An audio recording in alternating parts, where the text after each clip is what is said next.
hermanos de Hablemos de Torah Podcast.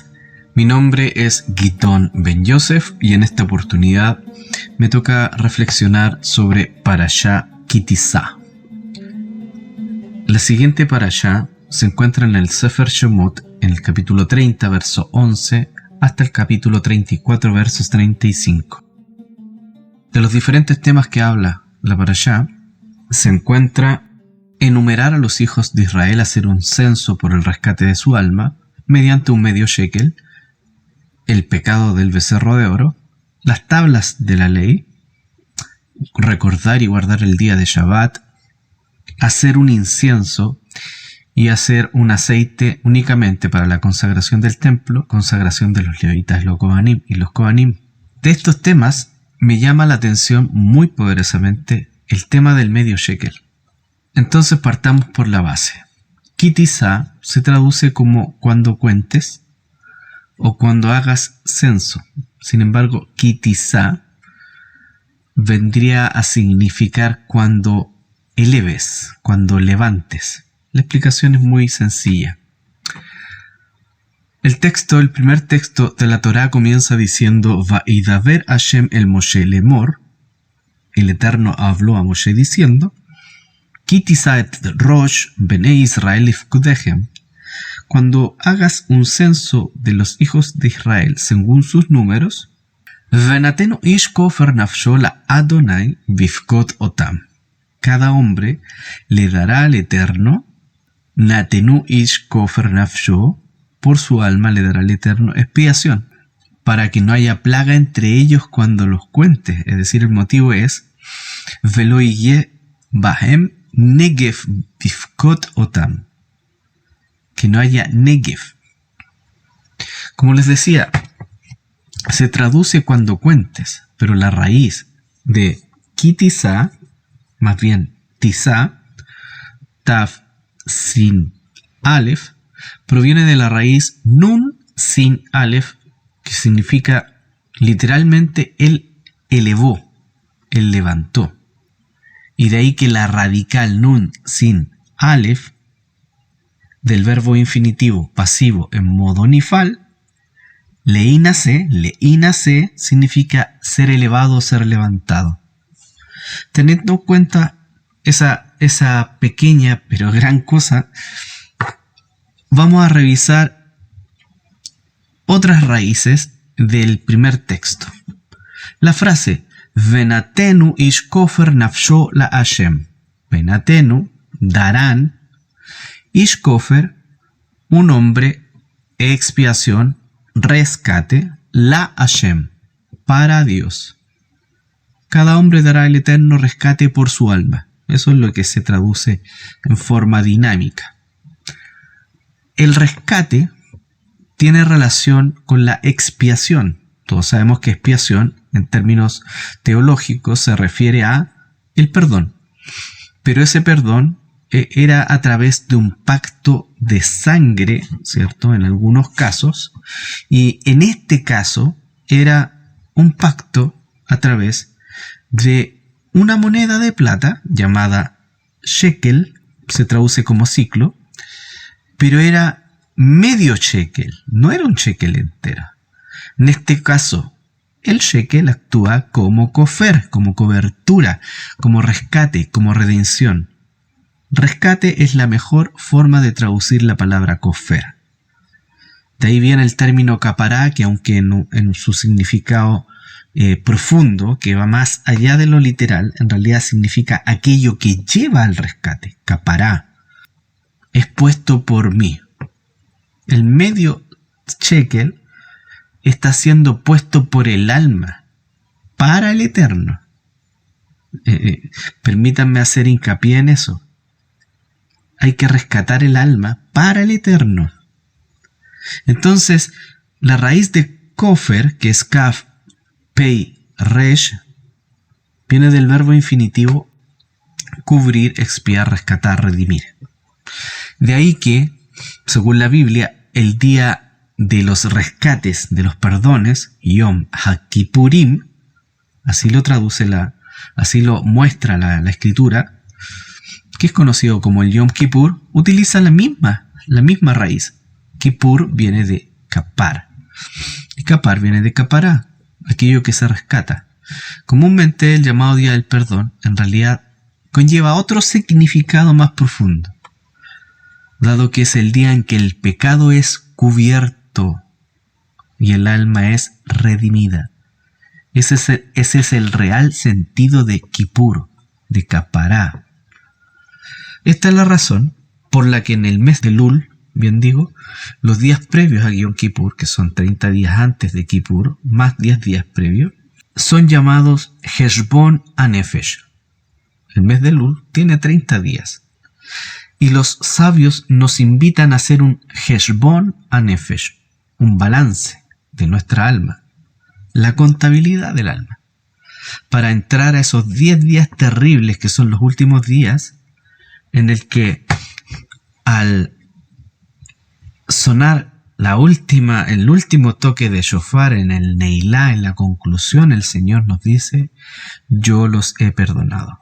En mi impresión personal, este texto nos habla precisamente de eso, del perdón, pero ese perdón conlleva una cobertura, una redención. Esta parashá se debe entender como un balance individual. Por algo el texto dice: por cada cabeza de los hijos de Israel. Es decir, hay una relación determinada, un porqué. Veloi yehdahem negev vifkod otam. Así no habrá plaga, mortandad entre ellos cuando los cuente. Ese es el motivo. Negev se traduce como plaga, como mortandad, pero en realidad significa estorbo, obstáculo. Entonces Dios quiere que se pague el rescate del alma para quitar ese estorbo. Y es por eso que Le'inagev significa ser vencido, ser derrotado. Le'inagev es el infinitivo pasivo de la raíz Nun Gimel Fei. Velo yeh bahem negev vifkod otam.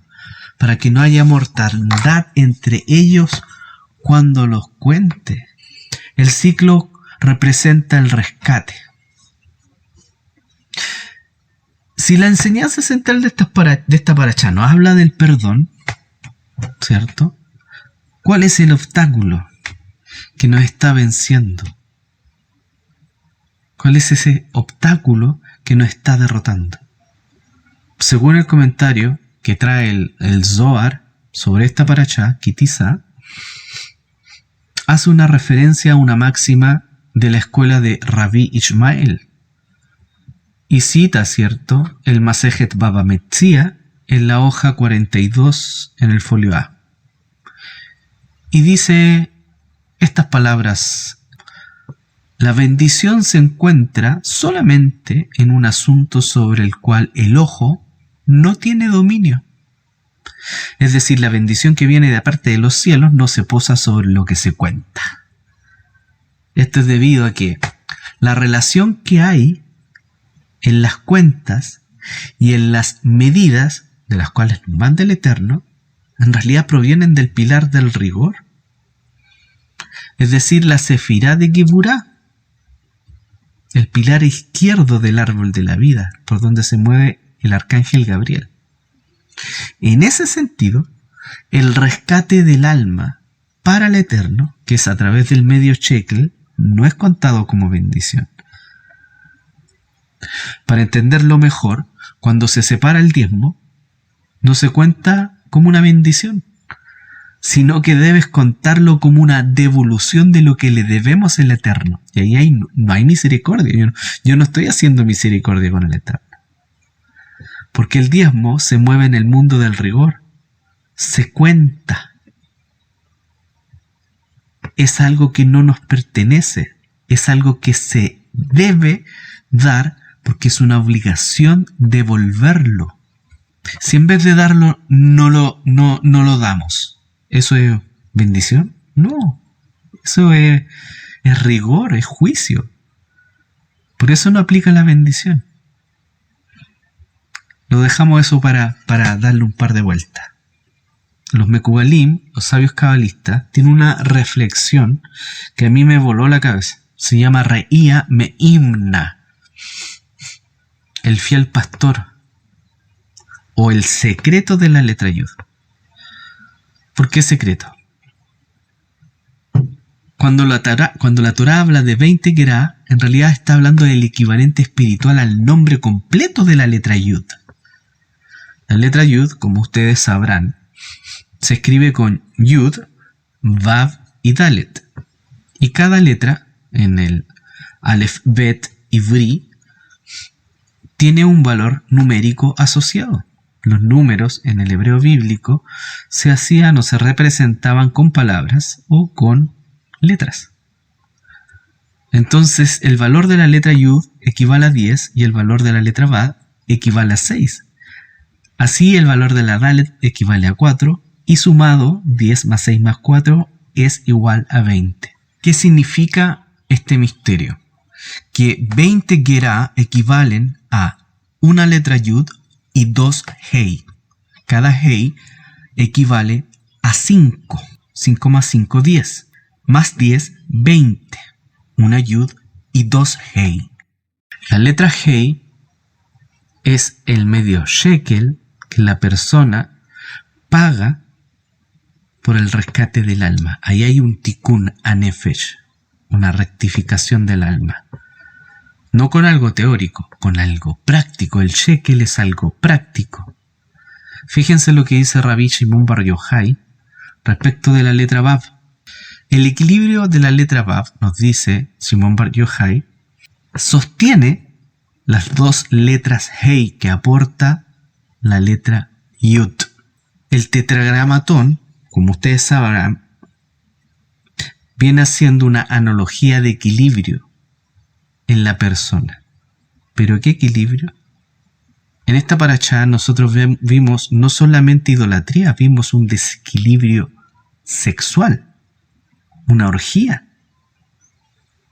El equilibrio de la Yud Hei Vav Hei, el Tikkun HaNefesh, del nombre de Dios sobre los hijos de Israel, ordena la vida sexual, marital, de marido y mujer. Y los rabinos lo explican así. Dado que la letra Vav se encuentra en el aspecto masculino inferior, conocido como el mundo de las emociones, Dalet se encuentra en el mundo femenino inferior, conocido como el mundo de la acción. Es por eso que en Kabbalah, cuando se hablan de mundos inferiores, siempre están ligados o relacionados a las bajas pasiones. Esta sincronía que tiene Vav y Dalet en el árbol de la vida es gracias a una rectificación mutua. Y les voy a traducir esto que enseñan los sabios. El aspecto masculino inferior de la letra Vav y el aspecto femenino inferior de la letra Dalet equivalen al equilibrio sexual de las dos personas. Si este equilibrio de la balanza espiritual del Mishkal está bloqueado, se manifiesta en la persona un desorden sexual. Es por eso que la enseñanza del Re'ía Me'imna, del fiel pastor, nos entrega una clave para equilibrar el desorden. Aprendemos del mandamiento sacerdotal que se encuentra en el Sefer Bemidbar, en el libro de Números, en el capítulo 6, verso 27. Pondrán mi nombre sobre los hijos de Israel y yo los bendeciré. Esto nos enseña poner el nombre de Dios a que el humano quede en completo equilibrio. ¿Y de dónde aprendemos esto? Del mismo libro de Levítico, en el capítulo 22-32, que dice: y no profanen mi santo nombre, para que yo sea santificado en medio de los hijos de Israel. El nombre de Dios es una sincronía perfecta de equilibrio, que va desde lo masculino a lo femenino y que va entre aquel que da, que otorga, y aquel que recibe. Ese es el Yud Hei Vav Hei, un perfecto equilibrio. Si tú visualizas el árbol de la vida como la construcción del macrocosmo, existe un macrocosmo y un microcosmo, el equivalente al nombre de Dios sagrado sería el Yud Hei Vav Hei escrito en vertical, siendo la letra Yud la cabeza, la letra Hei los hombros y los brazos, la letra Vav el tronco y la última letra Hei del nombre inefable, las extremidades, las piernas. La enseñanza del fiel pastor Reía Meimna es que debemos equilibrar la balanza. Cuando tú escribes de forma vertical el nombre de Dios, vas a ver a un hombre balanceado completamente. Entonces concluyen estos sabios la revelación de este misterio con respecto a que el medio shekel es el rescate del alma, pero en relación a la rectificación, el tikkun nefesh, el rescate del alma, la corrección, rectificación del alma. Tikkun es corregir a partir del desorden, corregir a partir de la impaciencia.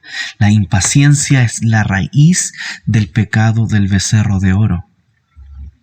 La raíz del pecado del becerro de oro, del Jeta Egel, más allá de la infidelidad, del adulterio del pueblo, ¿cierto? La raíz es la impaciencia. Cuando la persona tiene falta de paciencia, produce frustraciones, se irrita, comienzan a llegar las dudas, el pánico, a veces las mentiras, la desconfianza y muchas otras cosas más que seguramente usted estará pensando. La impaciencia es el mal de todos esos males. En resumen, si usted quiere hacer un verdadero tikkun nefesh, si usted quiere rectificar el nombre de Dios en su alma, debe partir primero con elevar su alma, quitando el obstáculo. Entonces, tú puedes ser elevado, ¿cierto? Nisuin, o puede ser Lehinagef, derrotado.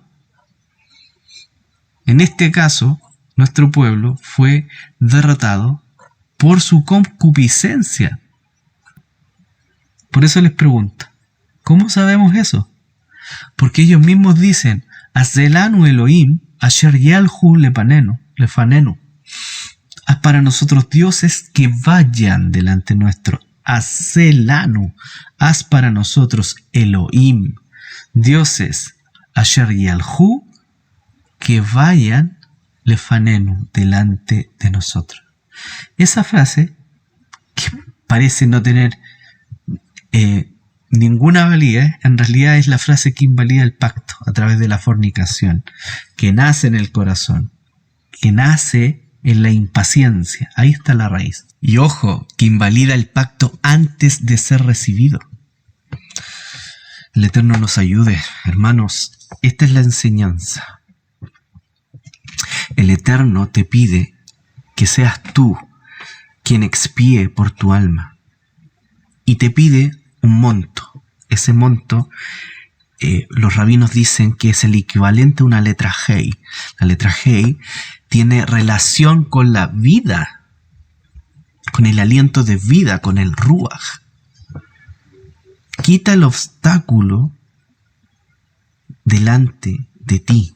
El mismo ídolo que tú fabricaste, quítalo para que el Eterno te llene del aliento de su vida y renueve en ti y Él su pacto. Si yo quito mi obstáculo delante mío, el Eterno, cuando pase lista, cuando haga el censo, cuando cuente la cabeza de los hijos de Israel, Él mismo colocará su nombre y rectificará en ti la vida. Como dice el libro de Apocalipsis, el que quiera beber, yo le daré gratuitamente del pozo de la fuente de la vida. Chag Sameach Purim Ve Shabbat Shalom de Hulam.